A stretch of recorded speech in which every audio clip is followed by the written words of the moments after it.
Ever since my wife and I got involved in the ministry works, God would always lead us to reach out for the marginalized families.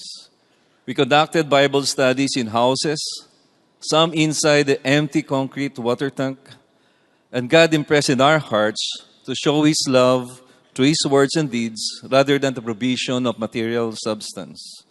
Just what Jesus did in His ministry to the poor.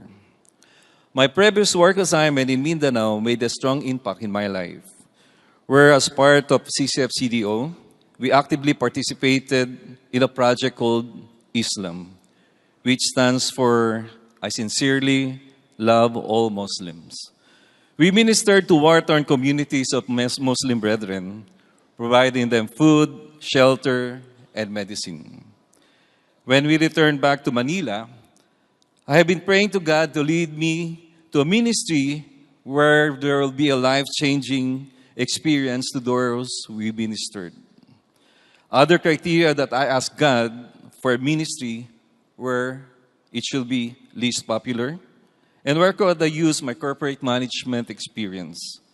And BSK ministry is God where led me.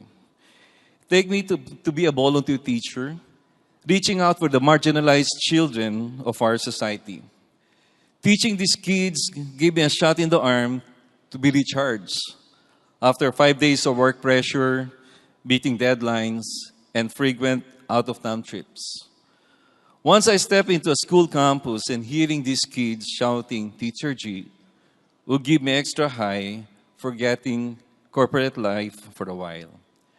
You may ask, why serve BSK ministry? Daming sakit na ulo dun. These marginalized children and families are the members of our society who are the bottom of the pyramid. They are also the majority that affects our economy and very influential during the election of our nation's leaders. Teaching God's word to these kids and their families and leading them to have an intimate relationship with our Jesus Christ would open their hearts and minds to live godly and blessed lives. And giving these kids opportunities through scholarship grants under the Educational Assistance Program, we have already 25 college graduates of various courses now belong to working class. One, we have already an architect. One, a bank teller who leads her own D group. And by God's grace, last July 27, 2014, through the partnership of CCF Makati under Pastor Albit, we opened up CCF Show, where BSK children, their parents and guardians are now worshiping together as family. D groups and Bible studies are now being conducted in various houses along Barangay Addition Hills of Mandaluyong City. And seeing how God is opening up the field of harvest in this community, the burden in my heart to reach out for the marginalized families through BSK ministries and other CCF satellite churches have been my burden desire for this year 2015. And as I close, let us all be reminded what Jesus commanded to His disciples on Matthew 19, verse 14, where Jesus said, "Let the children come to me, and do not hinder them, for the kingdom of heaven belongs to such as this." All glory and honor to our Lord Jesus Christ. Praise God. Hello. Good evening, everyone. Welcome to day one of our prayer and fasting week. How many of you are excited to be here this evening?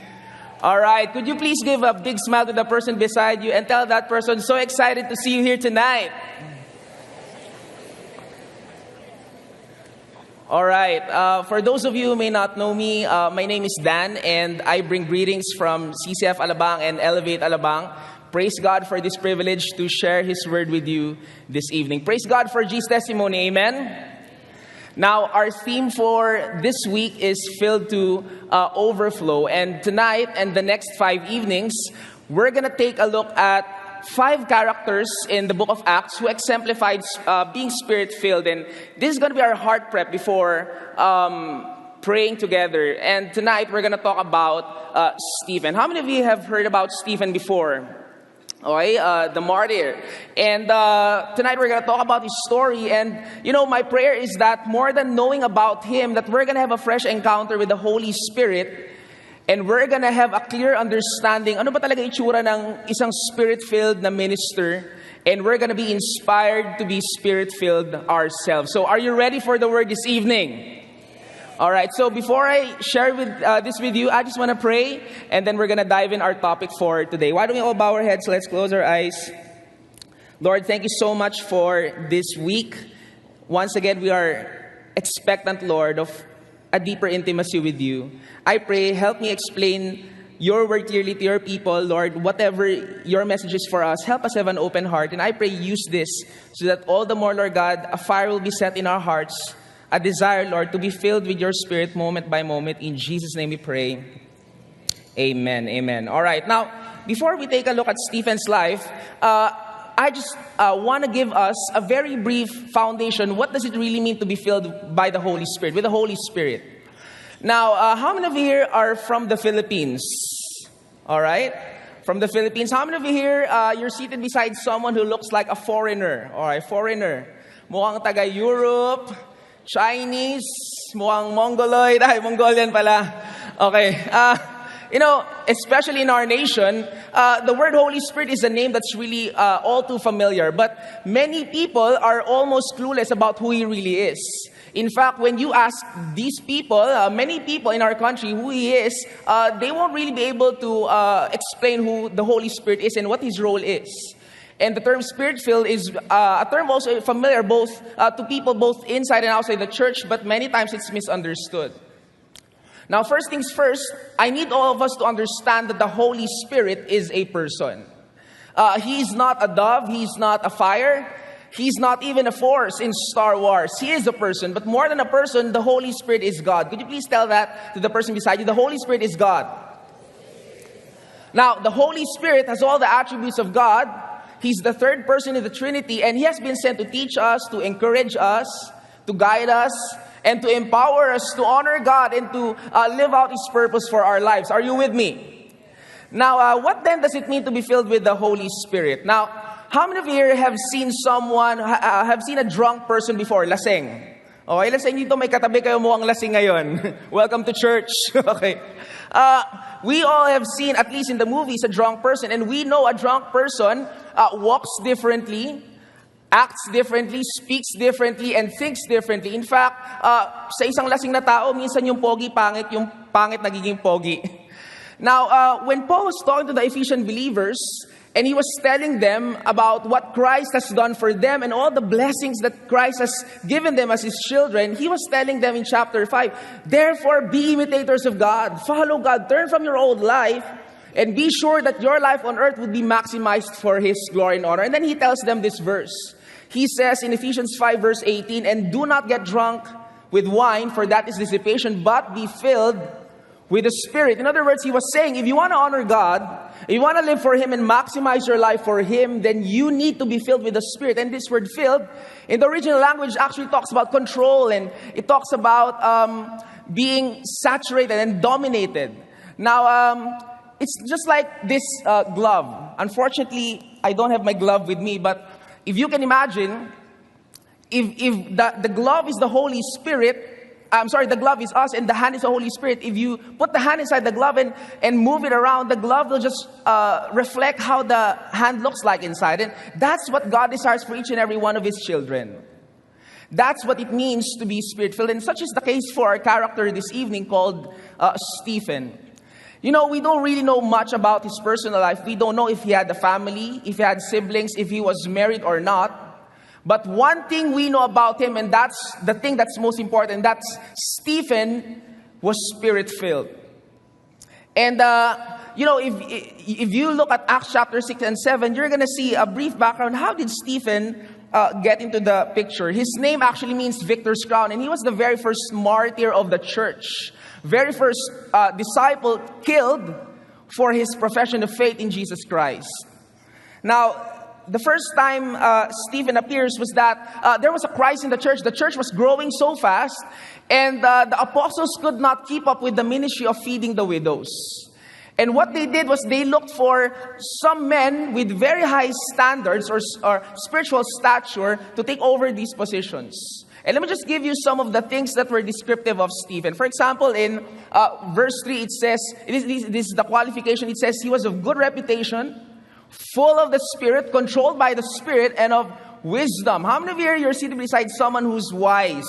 Okay, mukhang wise, mukhang ermitanyo. Okay, wise person.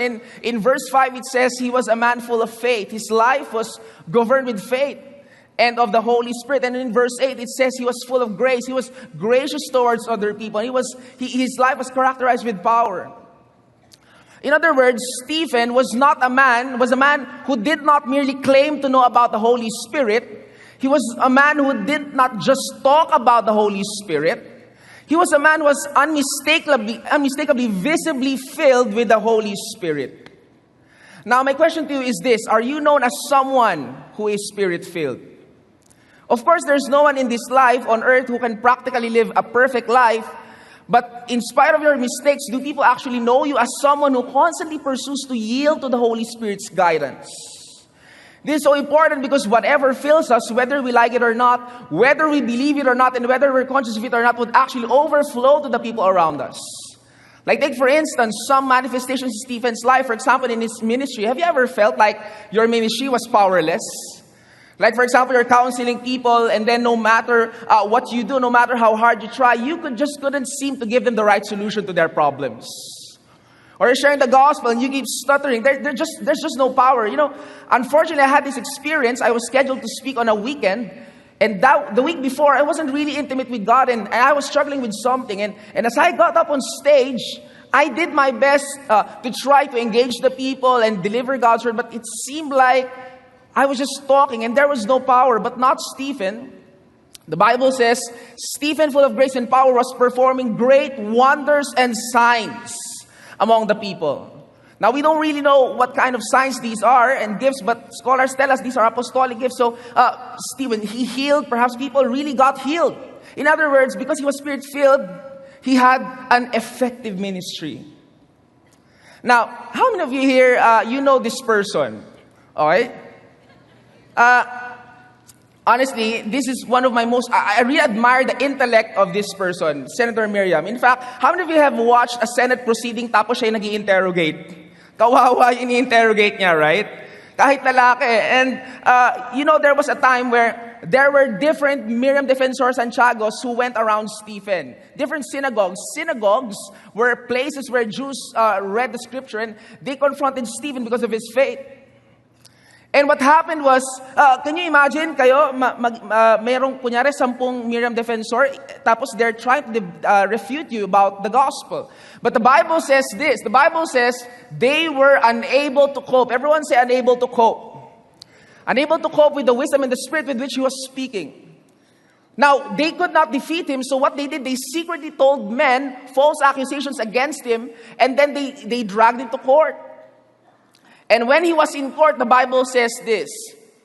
When he was in court, fixing their gaze on him, all who were sitting in the council saw his face, like the face of an angel. How many of you are seated beside someone who is angelic right now? Mukhang angel of death, okay? Or fallen angel. Now, what does this mean? Okay. Now, remember when Moses went down from Mount Sinai, his face was glowing.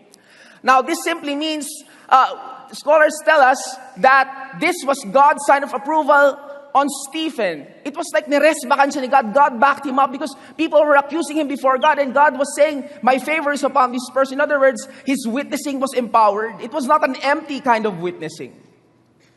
Now later on, these people actually couldn't bear Stephen any longer, so they condemned him to death. And as they were stoning him, Stephen said something. Now, how many of you here, you've been offended before? All right? People hurt you. My question to you is this. When you're hurt, what's the first thing you think about? Who is the first person you think about? Many times we think about ourselves. In times where people harm us, inisip natin, dehado tayo. What about me? What about my family? What about my reputation? But you know what Stephen's words were when he was being afflicted? These were his words. The Bible says they went on stoning Stephen, and as he called on the Lord and said, Lord Jesus, receive my spirit. You know what was happening here? Stephen was not trying to protect himself. He was not trying to look after his health or his body. Not taking that on an extreme level, but his mind was all about Jesus, and he was concerned that all his concern was that Christ's purpose for his life would be fulfilled. He had an eternal perspective. And lastly, they actually went on and stoned Stephen, even though he was innocent of the charges they were accusing him of. Now, how many of you here have been to Alabang Town Center before? Do you know this road? This is the Alabang Zapote Road. Now, there was a time I wasn't discipled yet. Okay. Now, I was playing this game called Counter-Strike. How many of you 90s kids, you know that game? Counter-Strike. And there was a squatter's boy beside me. I was high school and I wasn't discipled yet. So he kept looking at my screen. You see, for those of you who don't know Counter-Strike, it's just like it's like a military game where you hunt one another down. And so he was looking at where I was. And what I did was I slapped him at the back of his head. Binatukan ko siya and I went on with my game.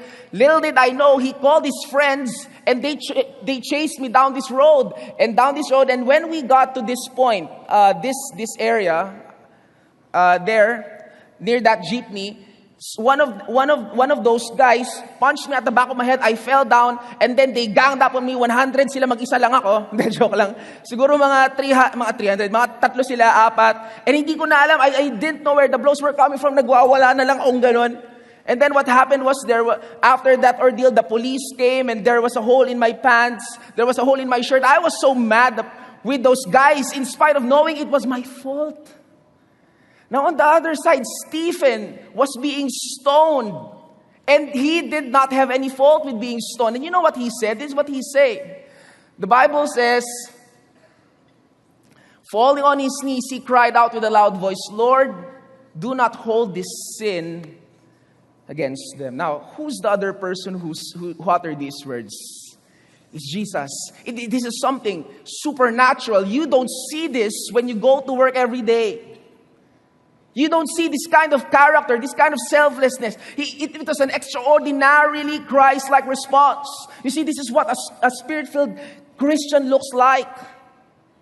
Now, let's run through these things. He had an effective ministry. When he served, people got ministered to. There was power in what he did because his source was the Holy Spirit. His wisdom came from God. When he witnessed for God, God was there with him. His hand, God's favor was upon Stephen. It was evident. His perspective was eternal. If we don't have an eternal perspective, chances are you're not Spirit-filled. And then he had an extraordinarily Christ-like response. Now, how many of you here, you want these things to be evident in your life? You know, I have good news for you. God Himself desires the same level of empowerment for each and every one of His children. How many of you believe in that? That's the desire of our God for us. That's why God tells us, you know, before Jesus left, He told His disciples, but you'll receive power. Everyone say power. Power when the Holy Spirit has come upon you. And you shall be my witnesses. Both in Jerusalem and all Judea and Samaria, even to the remotest part of the earth. That word power comes from the word dynamite.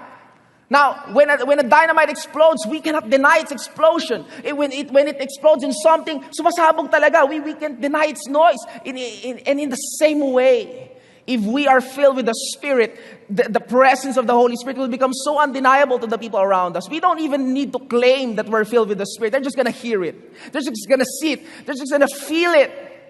If we are filled, because this power, just like a dynamite, will overflow to the people around us. Are you still with me?